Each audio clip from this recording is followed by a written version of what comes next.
গল্পের শুরুতে দেখা হয় মাস্টার ট্যাং নামের একজন মঙ্কে। সে তার দুজন সঙ্গী বাজি এবং শাকে নিয়ে সমুদ্রের ব্যাপারে রওনা হয় তাদের পবিত্র গ্রন্থ খুঁজে বের করার জন্য। এখানে আমরা জানতে পারি বাজি যেমন হচ্ছে পিক ডেমন আর শাহ হচ্ছে মাফেলো ডেমন। কিছু দূর যাওয়ার পর তাদের যাত্রায় মাঙ্কি কিংও জয়েন করে। এখানে মাঙ্কি কিং এর আসল নাম হচ্ছে বোকালো। তাদের যাত্রায় তারা অনেক সমস্যার সম্মুখীন হয়, কিন্তু সেগুলো পার হয়ে তারা সামনে যেতে শুরু করে। ঠিক তখনই পানির মনস্টার তাদের উপরে অ্যাটাক করে। তারা নিজেদেরকে বাঁচার জন্য অনেক চেষ্টা করে, কিন্তু এক পর্যায়ে মনস্টার তাদেরকে খাওয়ার জন্য তাদের সামনে চলে আসে। ঠিক তখনই যেন তাদের সামনে একটি পোর্টাল অন হয়, যার ফলে তারা দ্রুত সেই পোর্টালের ভেতরে প্রবেশ করে। আর সেই জায়গাতে আসা মাত্র পাহাড়ের উপর থেকে নিচে পড়তে শুরু করে। তখন মাস্টার ট্যাং একটি মেয়েকে দেখতে পায়, যে কিনা পাহাড়ের এক সাইডে দাঁড়িয়ে ছিল। মেয়েটা এতটা বেশি সুন্দর ছিল যে মাস্টার ট্যাং পুরোভাবে দাঁত থেকে চোখ সরাতে পারছিল না। ঠিক তখনই পাথরের ধাক্কায় মেয়েটিও মাস্টার ট্যাং এর সঙ্গে নিচে পড়তে শুরু করে। তখনই তার হরিণ এসে তাকে বাঁচিয়ে নেয়। এদিকে মাস্টার ট্যাং আর তার সাথীরা অনেক বাজেভাবে নিচে পড়ে যায়। এরপর মেয়েটি মাস্টার ট্যাং এর কাছে এসে জিজ্ঞেস করে, তুমি কি পুরুষ? তখন মাস্টার ট্যাং বলে হ্যাঁ। এটা শোনা মাত্র মেয়েটি একটি হাসি দিয়ে সেখান থেকে চলে যায়। এরপর মেয়েটি চলে আসে একটি রাজ্যে, যে রাজ্যটি ছিল পুরোই মেয়েদের। এখানে রানী, মন্ত্রী, উজির, নাজির সহ এমনকি সৈন্যরাও ছিল মেয়ে। এই রাজ্যে কোনো ছেলে ছিল না। এরপর মেয়েটি যখন রাজ্যে প্রবেশ করে, তখন আমরা জানতে পারি এই মেয়েটি হচ্ছে এই রাজ্যের রানী। এরপর রানী সবাইকে একত্র করে বলে, আজ আমি জঙ্গলের মধ্যে 4জন পুরুষকে দেখতে পেয়েছি। কিন্তু তখন রানীর কথা কেউ বিশ্বাসই করতে পারছিল না। আসলে এই রাজ্যকে পুরো পৃথিবী থেকে আলাদা করে দেওয়া হয়েছে, এই জন্য তারা কখনো পুরুষই দেখতে পায়নি। এরপর রানী তাদেরকে বোঝানোর চেষ্টা করে, আমি নিজের চোখে তাদেরকে দেখেছি এবং তাদের সঙ্গে কথাও বলেছি, কিন্তু তার রাজ্যের লোকেরা এখনো তার কথা বিশ্বাস করতে পারছিল না। তারা মনে করতে থাকে রানী হয়তো অসুস্থ হয়ে গেছে, তাই এসব উল্টোপাল্টা কথা বলছে। তখন রানী পুরুষ সম্পর্কে আরো জানার জন্য তাদের প্রাচীন লাইব্রেরিতে চলে আসে। সেখানে একটি বইয়ের থ্রু জানতে পারে পুরুষ হচ্ছে একটি বিষাক্ত প্রজাতি। কিন্তু তখন রানী সেই বইয়ে কিছু পৃষ্ঠা ছেঁড়া দেখতে পায়। ঠিক তখনই সে রাজ্যের মহারানী চলে আসে। যখন মহারানী সেই 4জন পুরুষের কথা জানতে পারে, তখন তিনি অনেক রেগে যায় আর তার সৈনিকদের বলে, দ্রুত গিয়ে সেই পুরুষদেরকে খুঁজে নিয়ে এসে বন্দি করে ফেলো। অন্যদিকে আবার মাস্টার ট্যাং আর তার বন্ধুদেরকে দেখতে পায় তারা একত্র হয়ে সেই জায়গা থেকে বের হওয়ার পথ খুঁজছিল। অন্যদিকে তাদের গ্রুপের বেইজি একটি মেয়েদের গ্রুপে পড়ে যায়। তার সামনে এতগুলো সুন্দরী মেয়েদেরকে দেখে সে অনেক বেশি ইমোশনাল হয়ে যায়।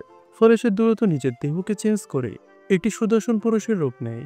এরপর যখন সে তাদের সামনে গিয়ে তাদেরকে ইমপ্রেস করার চেষ্টা করে, তখন মেয়েগুলো তার উপরে ক্রাশ খাওয়ার বদলে তাকে ধরে ইচ্ছামতো মারধর করতে শুরু করে, যার ফলে সে দ্রুত আবার নিজের আসল রূপে চলে আসে। আর এদিকে কিছু মেয়ে সৈনিকরা মাস্টার ট্যাং আর তার বন্ধুদেরকে ঘিরে ফেলে। তাদেরকে সামনে দেখা মাত্র মাঙ্কি কিং তাদের উপরে অ্যাটাক করার জন্য প্রস্তুত হয়ে যায়, কিন্তু মাস্টার ট্যাং তাকে বারণ করে বলে মেয়ের উপরে অ্যাটাক করা ঠিক হবে না। এরপর মাস্টার ট্যাং নিজের সামনে গিয়ে ব্যাপারটিকে সামলানোর চেষ্টা করে, কিন্তু মেয়ে সৈনিকগুলো তাদেরকে মেরে তাদের রাজ্যে নিয়ে যেতে শুরু করে। তখন সেখানকার আশেপাশে দেখে মাস্টার ট্যাং এর পুরো ক্লিয়ার হয়ে যায় এই রাজ্যটি সম্পূর্ণ মেয়েদের, কারণ চারপাশে শুধু মেয়ে আর মেয়ে ছিল। এরপর যখন তাদেরকে রাজ্যে নিয়ে যাওয়া হয়, তখন তারা জঙ্গলে সে মেয়েটিকে দেখতে পায়, যে কিনা এই রাজ্যের রানী ছিল। তখন মাস্টার ট্যাং বুঝতে পারে সেই মেয়েটি হচ্ছে এই রাজ্যের রানী। এরপর একটি বৃদ্ধ উঁচু মহিলা একটি বই করে তাদের সবাইকে দেখিয়েছে একটা মম, পাঙ্কি আর পি একটি নীল চামড়া মানুষকে নিয়ে এই জায়গাতে আসবে। আসলে তাদের এখানে আসার ভবিষ্যৎবাণী অনেক আগে করে ফেলা হয়েছে। এরপর সে বৃদ্ধ হুজুর বলে, আমরা যদি এই বইয়ের কথা মেনে নেই, তাহলে এর মানে এটাই দাঁড়াচ্ছে তারা এখানে এই রাজ্যকে ধ্বংস করার জন্য এসেছে। তখন এটা শোনা মাত্র রাজ্যের সবাই আতঙ্কিত হয়ে পড়ে। তখন মহারানী তাদের ফাঁসির হুকুম দিতে বলে, কিন্তু রানী বলে ফাঁসি দেওয়ার আগে তাদের একদিনের জন্য জেলখানায় বন্দি করে রাখা হোক, তাদেরকে কিছু প্রশ্ন করা হবে। তখন মহারানী রানীর এই কথা মেনে নেয় আর তাদেরকে একটি জেলখানার মধ্যে বন্দি করে দেয়া হয়। এরপর আমরা জানতে পারি মাঙ্কি কিং এর যা পাওয়ার আছে তার থ্রু সবার সঙ্গে লড়াই করে এখান থেকে বের হওয়া সম্ভব। তখন মাস্টার ট্যাং কোনো উপায় না দেখে মাঙ্কি কিংকে বলে, তুমি দরজা ভেঙে দিয়ে আমাদের এই জায়গা থেকে বের করো। মাস্টার ট্যাং এর কথা শোনা মাত্র মাঙ্কি কিং তার পাওয়ারের থ্রু দরজাটি ভেঙে দেয় আর সেখান থেকে দ্রুত পালানোর চেষ্টা করেন। কিন্তু আকাশের উপরে থেকে একটি অদৃশ্য দেয়াল তাদেরকে যাওয়ার পথে বাধা দেয়, যার ফলে তারা আবার উপর থেকে নিচে করে যায়। আসলে এই জায়গাকে এমনভাবে অদৃশ্য দেয়াল দিয়ে ঘিরে রাখা হয়েছে যেটা কিনা মাঙ্কি কিং এর পাওয়ারের থ্রু ভাঙা সম্ভব নয়। এরপর কোনো উপায় না পেয়ে মাঙ্কি কিং মাস্টার ট্যাংকে বলে, একমাত্র এখান থেকে বের হওয়ার জন্য রানী আমাদেরকে সাহায্য করতে পারেন, তাই আমাদের উচিত রানীর সঙ্গে কথা বলে তার সাহায্য নেয়া। এটা বলে তারা আবারও জেলে ফিরে যায়। তখন রানী রেগে এসে মাস্টার ট্যাঙ্কে প্রশ্ন করতে শুরু করে। অন্যদিকে মাস্টার ট্যাঙ্কের সাথীদেরকেও কিছু মেয়ে প্রশ্ন করছিল। এরপর কিছুক্ষণ প্রশ্ন করার পর রানী মাস্টার ট্যাঙ্ককে বলে, আমি তোমাকে পছন্দ করি। তখন মাস্টার ট্যাঙ্ক বলে, আমি কাউকে ভালোবাসতে পারি না, কারণ আমি একজন মম। এরপর মাস্টার ট্যাঙ্ক রানীর কাছে এসে তাকে একটি ছোট্ট বই দিয়ে বলে, আমি আমাদের পবিত্র বন্ধ খোঁজার জন্য সাগরের ওই প্রান্তে যাওয়ার জন্য বের হয়েছি। ঠিক তখনই সেখানে মাঙ্কি কিং এসে জানতে চায় এখানে বের হওয়ার অন্য কোনো পথ আছে কিনা। তখন রানী বলে, যদি তোমরা আমার কথায় রাজি হও তাহলে অবশ্যই আমি তোমাদের সাহায্য করব। ঠিক তখনই সেখানে মহারানী চলে এসে রানীকে আবারও মনে করিয়ে দেয় আগামীকাল তাদের 4 জনকে মেরে ফেলা হবে। এরপর পরের দিন সকালে তাদেরকে মৃত্যুদণ্ড দেওয়ার জন্য একটি জায়গায় নিয়ে আসা হয়। কিন্তু আমরা দেখতে পাই সিপাহী সেজে রানী তাদের কাছে এসে বলে, আমি আসল তীরগুলোকে নকল তীরে পরিণত করেছি, তাই তোমাদের উপর যখন তীর চালানো হবে তখন তোমরা মরার নাটক করবে। এরপর প্রথম তীর চালানো হয় শাহের উপরে। শাহ তখন অনেক ভালোভাবে মরার নাটক করে, কিন্তু মাস্টার ট্যাঙ্কের উপরে যখন তীর চালানো হয় সে মরার নাটক করতে পারে না। এটা দেখা মাত্র শাহ তখন মাস্টার ট্যাঙ্কের উপরে একটি পাথর ছুঁড়ে মারে, ফলে সঙ্গে সঙ্গে মাস্টার ট্যাঙ্ক সেখানে বেশ হয়ে যায়। এরপর মাঙ্কি কিং এর উপর যখন তীর চালানো হয় সে অনেক সুন্দর অ্যাক্টিং করে, কিন্তু যখন বাজির উপরে তীর চালানোর সময় আসে তখন মহারানী বলে তার তীরটা বদল করা হোক, কারণ সে দেখতে অনেক কুৎসিত একজন পুরুষ, আর এই রাজ্যে অসুন্দর হওয়াটা ছিল একটা কলঙ্ক। এই জন্য বাজির উপরে একটা তীরের বদলে অনেকগুলো তীর মারা হয়, কিন্তু যেহেতু সে একজন মনস্টার তাই এত সহজে তাকে মারা সম্ভব নয়। এরপর মহারানী আদেশ করে যে এই 4 জনের বডি নিয়ে গিয়ে পানিতে ভাসিয়ে দেওয়া হোক। এরপর তাদেরকে ফেলে দেওয়ার পর রানী তাদেরকে একটি গুহার মধ্যে নিয়ে আসে, যে জায়গাটা ছিল রানীদের পবিত্র স্থান।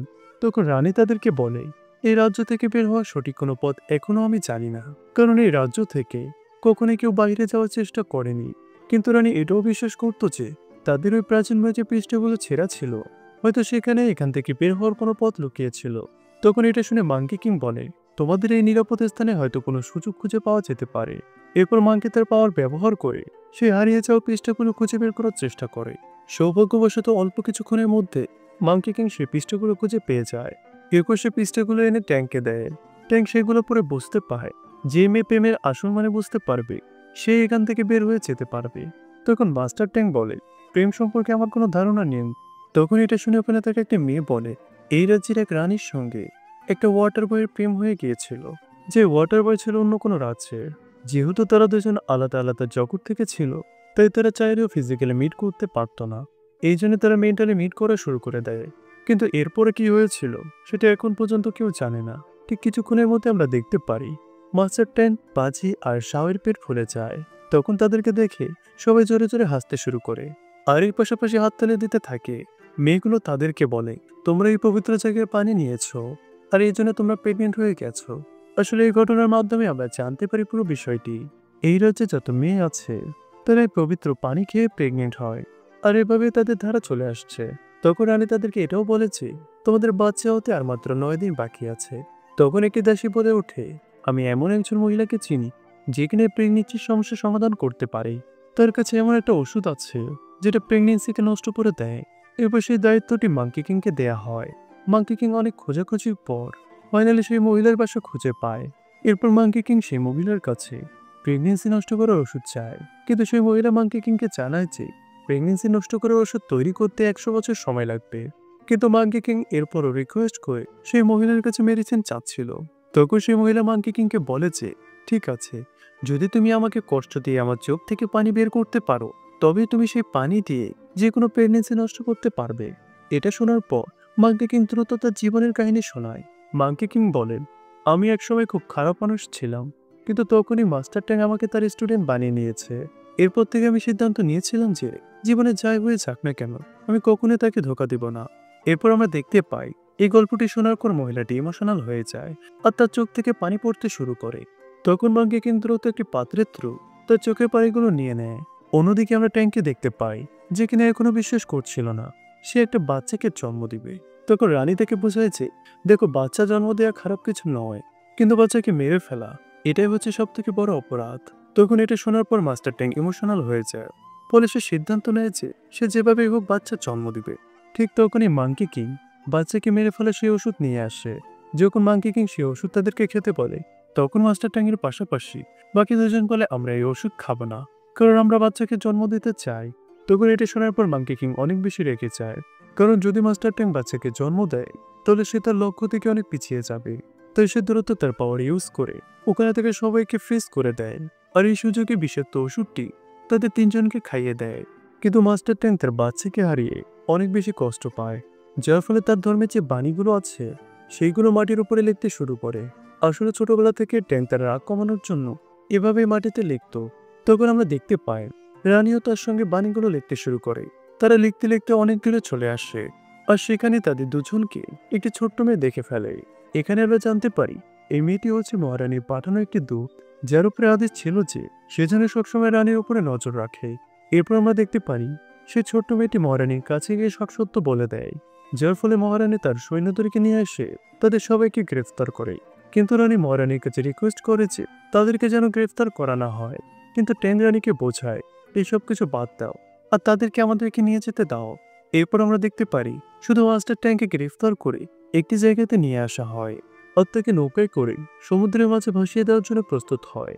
আসলে সমুদ্রের মধ্যে যাকে ভাসিয়ে দেওয়া হয় সে আর কখনোই ফিরে আসে না, আর রানী মূলত এই জন্য তাকে এখানে নিয়ে এসেছে। এরপর সৈনিকরা মাস্টার ট্যাঙ্কে ভাসিয়ে দেয়, কিন্তু তখনই রানী তার হরিণের সঙ্গে চলে আসে আর দ্রুত সেখানে ঝাঁপ দেয় আর ট্যাঙ্কের নৌকাতে পড়ে যায়। এটা দেখে মহারানী অনেক বেশি দুঃখ পায়, কারণ মহারানী ভাবত রানী না থাকলে পুরো রাজ্য ধ্বংস হয়ে যাবে। এরপর মহারানী দ্রুত মাঙ্কি কিং এর কাছে চলে আসে আর তার কাছে নিচু হয়ে সবকিছুর জন্য ক্ষমা চায়। এরপর সে বলে যে কোনো মূল্যে তুমি রানীকে আমার কাছে ফিরিয়ে আনো। এটা শোনা মাত্র মাঙ্কি কিং দ্রুত তার পাওয়ার থ্রু তাদেরকে খোঁজার জন্য বেরিয়ে পড়ে, কিন্তু সে তাদেরকে কোথাও খুঁজে পাচ্ছিল না। অন্যদিকে আমরা ট্যাং আর রানীকে দেখতে পাই, যারা কিনা সমুদ্রের মাঝখানে চলে এসেছে। সেখানে বেশ কিছুক্ষণ থাকার পর রানী অনেক পিপাসা পায়, তাই কোনো উপায় না পেয়ে রানী সিদ্ধান্ত নেয় সেই সমুদ্রের পানি পান করবে। কিন্তু মিস্টার ট্যাং তাকে থামিয়ে দিয়ে বলে এই পানি তোমার জন্য ভালো হতে পারে আবার খারাপও হতে পারে, এমনকি এটাও হতে পারে তুমি এটা পান করার পর তোমার পিপাসা আরো বেড়ে গেছে। এটা শুনে রানী থেমে যায়, কিন্তু রানীর পানির পিপাসার পাশাপাশি অনেক বেশি ক্ষুধাও পেয়েছে। তখন মাস্টার ট্যাং তার হাত বাড়িয়ে রানীর সামনে দেয়, যাতে করে রানী তার হাতের মাংস খেয়ে তার ক্ষুধা মেটাতে পারে। কিন্তু রানী এমনটা করে না। এরপর এভাবে সেখানে রাত হয়ে যায়। হঠাৎ আকাশের অবস্থা খারাপ হওয়ার ফলে সেখানে অনেক বড় একটা ঝড় তৈরি হয়, কিন্তু সৌভাগ্যবশত তারা এই ঝড় থেকে বেঁচে যায়। এরপর পরের সকালে তারা দেখতে পায় সমুদ্রের মাঝখানে একটা বিশাল বড় গেট ওপেন হয়েছে। আসলে এই গেটটা ওপেন হয়েছে তাদের সত্যিকারের ভালোবাসার জন্য, আর এই গেটটা অনেক বড় হওয়ার কারণে মাঙ্কি কিং দূর থেকে দেখে ফেলে। তখন মাঙ্কি কিং তার বাকি বন্ধুদের নিয়ে মাস্টার ট্যাং এর কাছে চলে আসে আর তাকে বলে তারা যেন দ্রুত এই গেট দিয়ে বেরিয়ে যায়। কিন্তু যাওয়ার আগে আমরা দেখতে পাই ট্যাং রানীর দিকে তাকিয়ে তাকে বলে সে যেন তাদের সঙ্গে যায়। তখন আমরা দেখতে পাই রানী প্রেমের টানে যখনই তার সঙ্গে বের হওয়ার চেষ্টা করে, সেখানে যে অদৃশ্য দেয়ালটি ছিল সেটা রানীকে থামিয়ে দেয়।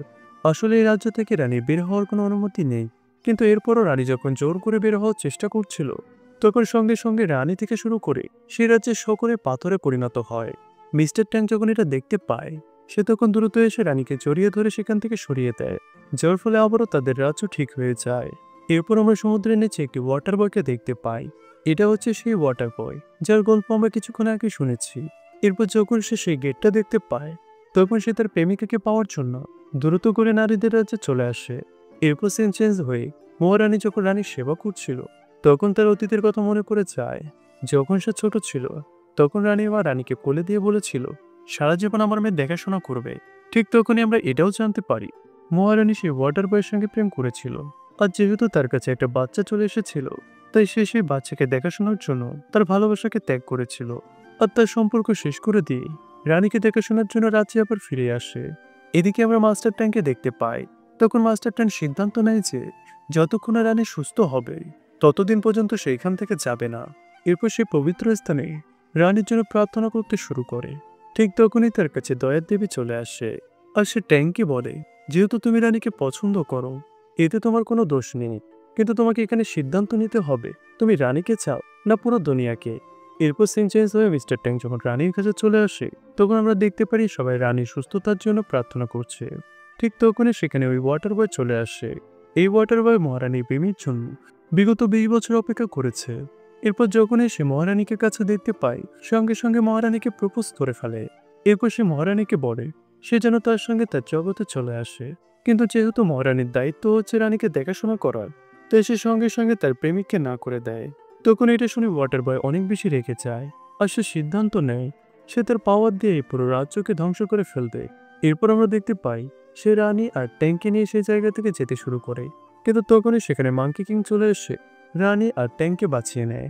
তখন এটা থেকে ওয়াটার বয় আরো বেশি রেগে যায়, ফলে সে তার পাওয়ার ইউজ করে পুরো রাজ্য ধ্বংস করতে শুরু করে। কিন্তু তখন মাঙ্কি কিং শাহ আর বেচি মিলে তাকে থামানোর চেষ্টা করে। এটা দেখে সে তার রিয়েল ফর্মে চলে আসে আর পুরো রাজ্যকে পানিতে ডুবিয়ে ফেলতে শুরু করে। কিছুক্ষণের মধ্যে আমরা দেখতে পাই পুরো রাজ্য পানির নিচে তলিয়ে যায়। এরপর মাস্টার ট্যাং যখন দেখতে পায় নিরীহ মানুষগুলো পানির নিচে এভাবে মারা যাচ্ছে, তখন সে তার বুদ্ধির কাছে প্রার্থনা করতে শুরু করে। ঠিক তখনই আমরা দেখতে পাই আকাশের উপর থেকে একটি বিশাল হাত বেরিয়ে আসে আর তার পাওয়ারের থ্রু আবারও নিচে ডুবে থাকা জিনিসগুলো উপরে ভাসতে শুরু করে। পাশাপাশি সেই হাত ওয়াটার বয়কে পানিশমেন্ট দেয়। এরপর সিন চেঞ্জ হয়ে আমরা দেখতে পাই সেই রাজ্যটি আবারও আগের মতো হয়ে গেছে। এরপর মাস্টার ট্যাং তার দায়িত্ব পালন করার জন্য সেখান থেকে বের হওয়ার সিদ্ধান্ত নেয়। এদিকে রানীও তার সিদ্ধান্তে একমত হয় আর এখানে থেকে যায় তার রাজ্যকে দেখাশোনা করার জন্য। এরপর রানী তাদেরকে নৌকায় চড়িয়ে তাদেরকে শেষ বিদায় জানায়। এদিকে তারাও একত্র হয়ে তাদের গন্তব্যের পথে রওনা হয়। ফলে এখানে গল্পটি শেষ হয়ে যায়। তো বন্ধুরা, কেমন লাগলো ভিডিওটি? ভালো লাগলে অবশ্যই কমেন্ট করে জানাবে। দেখা হবে পরের কোনো নতুন ভিডিওতে। ততক্ষণ অবধি ভালো থাকবে। আল্লাহ হাফেজ।